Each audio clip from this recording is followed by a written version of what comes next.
मागच्या भागाची गोष्ट हैसून पुढे नेतोय.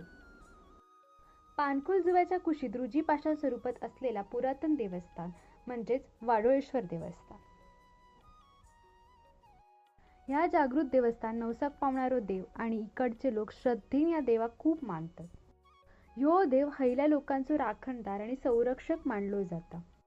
मे महिन्यात हय सत्यनारायणाची पूजा असता. त्याचप्रमाणे डिसेंबर महिन्यात मोठी जत्रा असता आणि धैकालो असता. धैकालो म्हणजेच दशावतारी नाटक. मंदिराच्या बाजूक हय मोठा वडाचा झाड होता सुमारे 100 वर्षांपूर्वीचा आणि तोक्ते वादळात पडला त्यामुळे असं ह्या नुकसान झालं.